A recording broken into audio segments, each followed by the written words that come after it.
Hello, everybody. This is Mrs. Hughes again, coming to you from the Work-Based Learning website. And I'm going to be doing a video today on employment applications.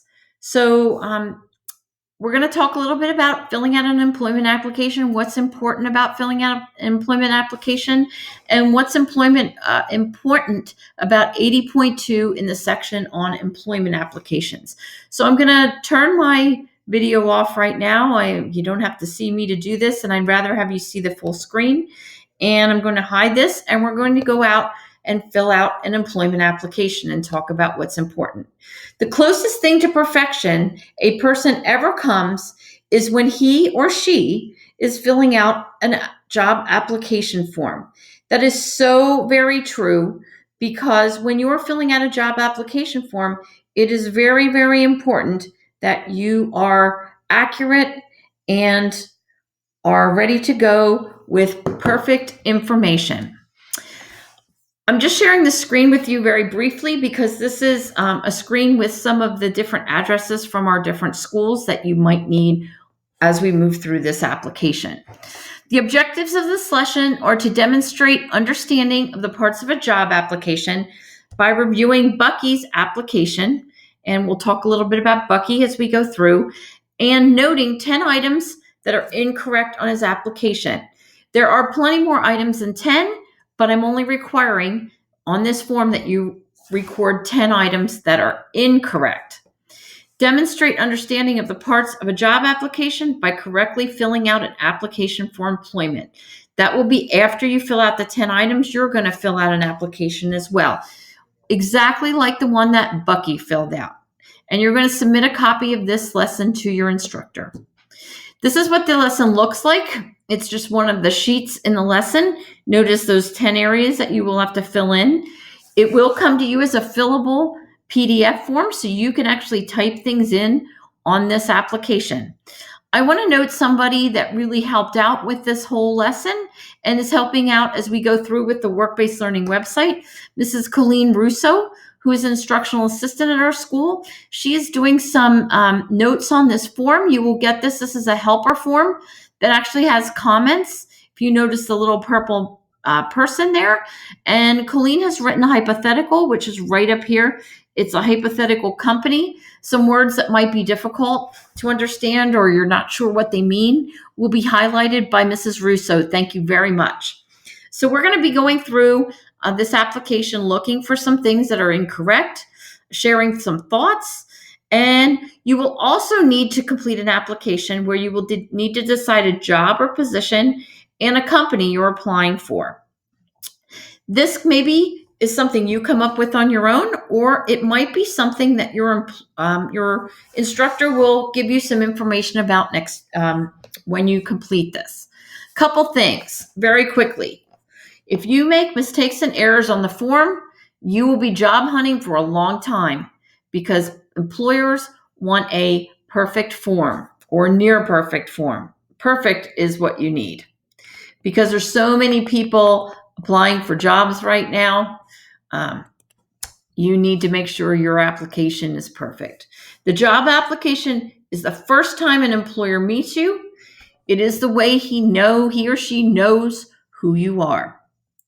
Again, and some of you might say, well, I'm applying for jobs and they're all online. I will tell you that they are not. Some of them are handwritten.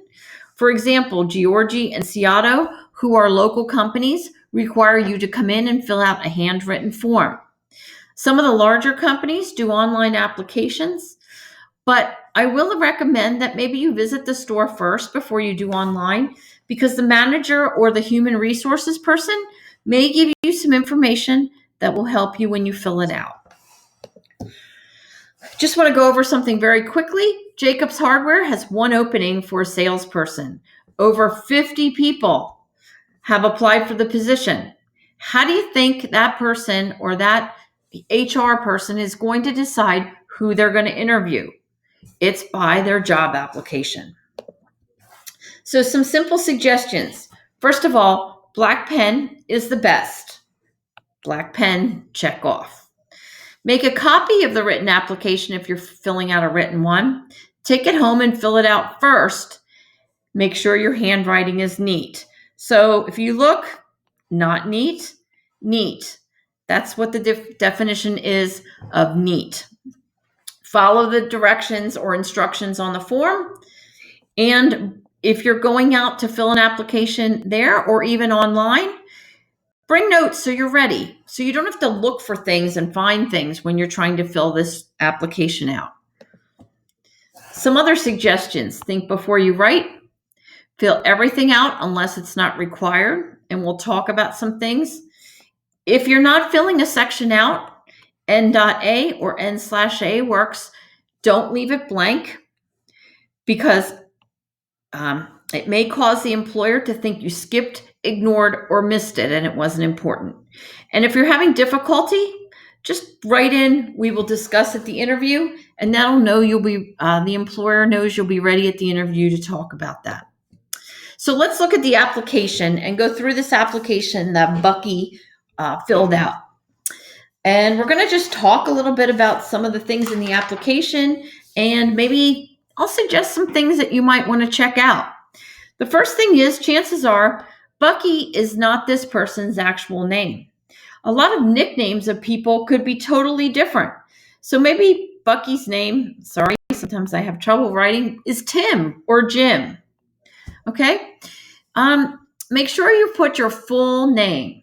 Maybe it's not Jim, maybe it's Jimmy, or it is just Jim, and that's okay, but nicknames are not allowed. We'll talk very quickly about this social security number.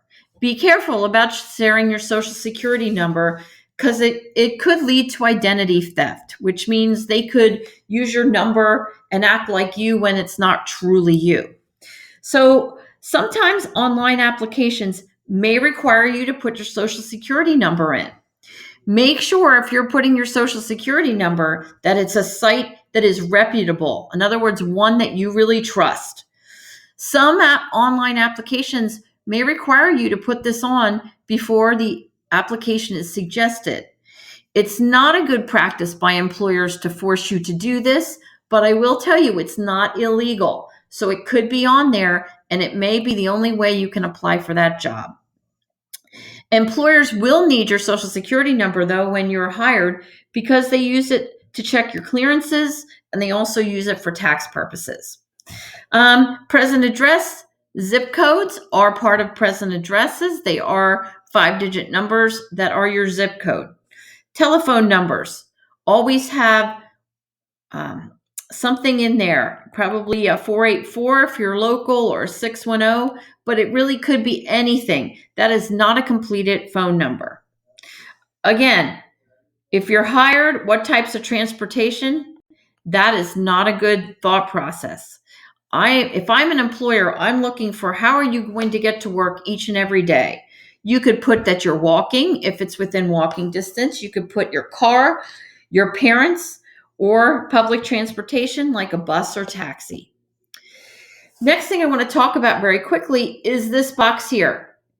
Again, do not answer any questions contained in this box, which means these are not required and really are not allowed to be asked. So Bucky here decided to answer one, which is not a good thing. Again, note that Mrs. Russo is putting some information in here to help you with some of the words that you may not understand.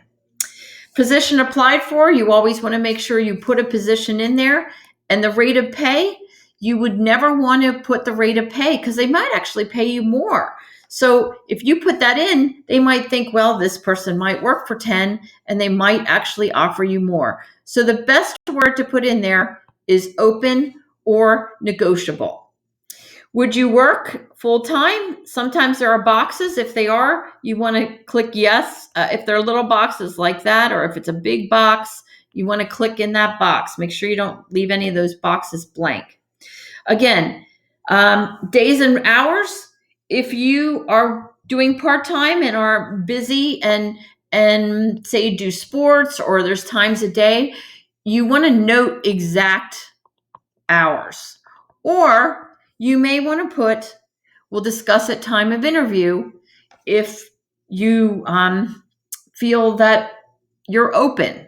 You can also put open hours if there's hours that work for you.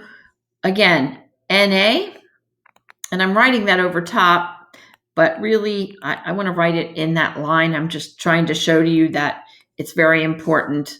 I'm going to cross that out. Sorry about that. That you put NA in there. What date would you be able to start? You need a date. Skills and qualifications, never leave that blank. You all have skills. You might be bilingual. You might have some skills in your program area. Lots of good skills that you have that you can put in there. This area, I'm going to cross off. You do not want to fill out any areas that ask for any disability information. Just put NA in that box and move on. Again, phone number is missing. I would probably just put friend, not girlfriend. And again, they ask for address. All right, make sure you're filling out address information. And again, I'm going to just talk a little bit about this and moving on. Name and address. If you notice no addresses down here. Years attended is good. Year left. Okay. I would always put 2020 or 2019. Fill out the whole year. Again, year graduated and your major. In grammar school, you could probably put NA. That really, there isn't a major. In high school, you might be college prep, or you can just put high school there. In business or trade, which is Ready Muhlenberg, you're going to put in your program area. So if you're in health nursing, you want to put in health nursing. Make sure you put as much information in as you can. Military service, I'm going to go back. That really looks pretty good. Just check no. You could put NA, but by checking no, that takes care of this whole box. References. Make sure your references are good references. Good references are pastors, priests, teachers, employers, instructors from RMCTC, instructional assistants, teachers, instructors from your home school. Very important. And again, phone numbers are missing things, addresses are missing things, and she is your girlfriend. You do not want a girlfriend. When they're asking for occupation, make sure you put occupation. Unemployed, you might want to put temporarily unemployed from a place wherever they work. Again, you're seeing Mrs. Russo's putting this there. Prior work history. If you were laid off, explain maybe why you were laid off. Maybe laid off due to COVID-19. Or if you left because you needed to go to college or obtain a better position. Or maybe you needed to leave because you had to concentrate on your schoolwork. All good ideas. This one, never put anything on where you were fired. That's all I need to say about that. And when you're filling out a summary, okay, this would not be a good answer. Come up with some things to summarize any additional information. Do you have some training? Did you take your SP2? Did you pass your NOCD? Did you do OSHA 10? Lots of good things to put in there. And finally, if they ask for a signature, you want a signature. And I'm not great at signing on the screen, but I will do my best. This is your signature. Please make sure that's on as a signature. So remember to get the fillable form from your instructor if you're doing this for Ready Muhlenberg. It looks like the form that is on the website at this spot right here, but your instructor will send it to you because this one is not fillable. Thank you to PSU, Professional Development. Thank you to Temple for these modules that we're using. Thank you to Mrs. Russo for the great help form that's also going to be coming from your instructor. And hopefully you got a little information on this module, and good luck in completing the module that your instructor gives you. Have a great day.